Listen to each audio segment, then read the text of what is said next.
Welcome back. So the subject of today's video is that users can be shortchanged in this uncertain time of PC component shortage and all that. So let me start with a backstory.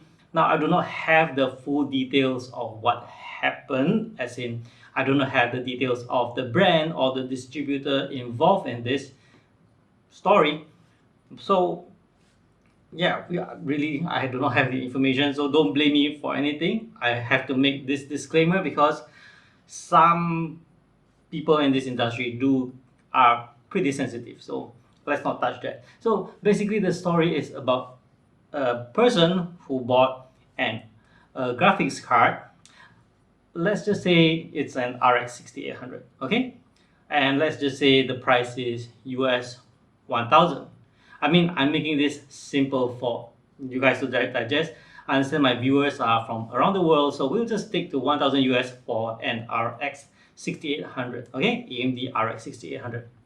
So apparently the user has been using this card for a few weeks and it broke down, and he sent for warranty, RMA.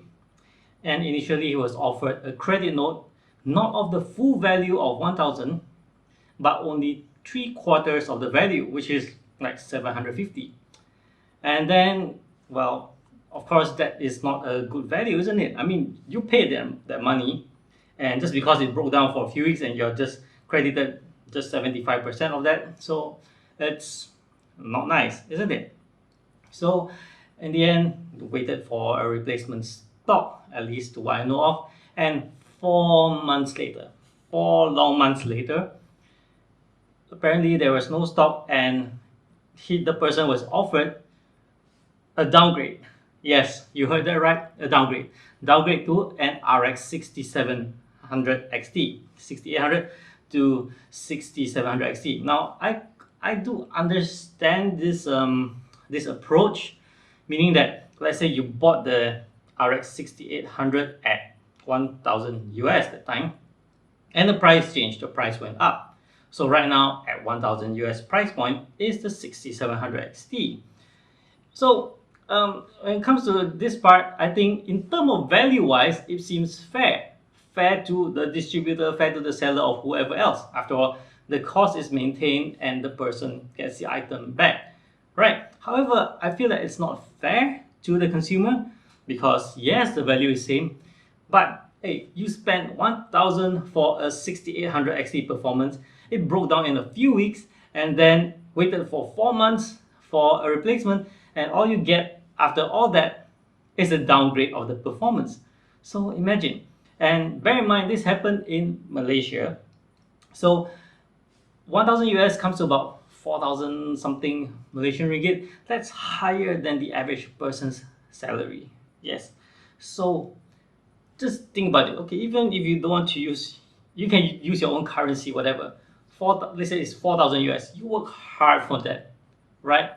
You part that money, you paid for that performance. Shouldn't you be getting that performance back, at least for the warranty? I mean, from a consumer standpoint, I say I should get the performance back. But from the business standpoint, they go with the value. So yes, to sum it up, this is what happened. So basically, the price fluctuation will affect the decision making and all that. So which one now do you guys think should be the way?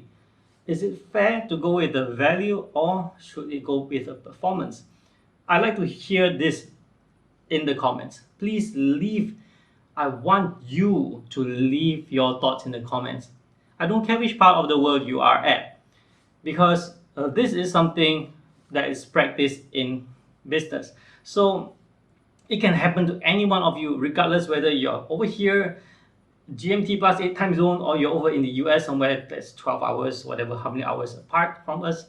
Doesn't matter. It can happen to you. So I want to hear your thoughts. Leave your opinion in the comment section. I really want to read about it, but I have a feeling that all of us will agree that as consumer, you save that money. You paid for that performance.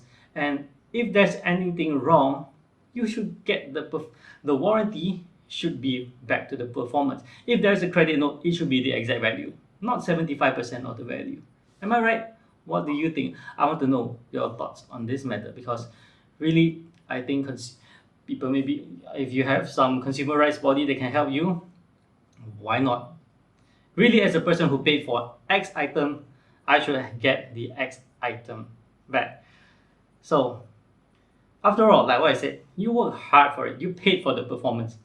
And furthermore, in this case, the person only used it for a few weeks, it broke down, and he waited for months, 4 months. That's a long time. I mean, even if you factor in that wait time, at least he should be compensated in some way. What, right? Am I right? So yes, leave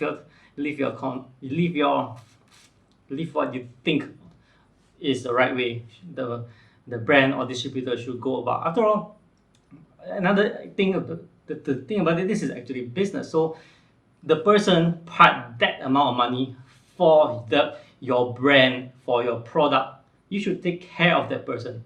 It might be at your cost.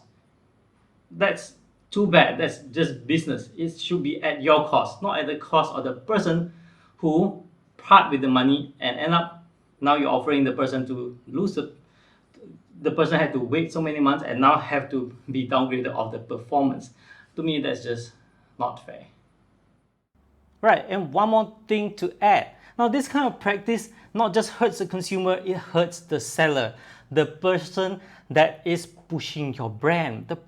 The guy that's selling your product is the one to face the brunt of the customer's dissatisfaction, not your distributor, not you as a brand, the person selling. For example, if I were to sell GoFry's brand AMD RX 6800 XT, I say it's great, it's good value, you should take it. None of my customers complain. I've been using it, has never broke down. And guess what? It broke down after 3 weeks, 4 weeks. What are you going to tell the customer? Are you going to just tell them that, oh, sorry, and then tell them that the bad news is the credit note is only 75% of the card? Guess what's going to happen? The person who is promoting your brand is going to get the brunt of the dissatisfaction. And many months later, tell them that, hey, I know you spent 4,000 whatever thing for a card, and then now you're getting a downgrade. Yes, you paid the money, we have that money, but you are getting the other card instead, the lower end model. How will you feel? To me, this puts the seller at a very difficult, very tight spot. They have nowhere to run. They're actually the victim, because the distributor or the brand will be the one that tell them, hey, you cannot do this, you know. What can they do? If they were to replace the exact model, they'll be at a loss. After promoting your product, they'll be at a loss. If they do not do that, then, well, they'll be the poor middle person that get the dissatisfaction. And it's not just that. It hurts their reputation. It means that it's not just a loss of a customer, it's a customer who says that this shop, Mr. Brian here, Mr. GoFries, Mr. Chong Yu Chong, or whatever he is, he has recommended me a lousy product and I lost money on it. I will never recommend you guys to buy from this shop, because of this shop's recommendation, this guy's recommendation, I got into a heap of mess. I lost money. Many months I didn't get to play my games, and I end up with a weaker card. That is what the reality is. That's all from me for this one. Thank you for watching. I hope you found the video useful and informative. If you like more of this kind of content, do check out the videos at the side and subscribe to my channel. I'll see you guys in the next one. Bye bye.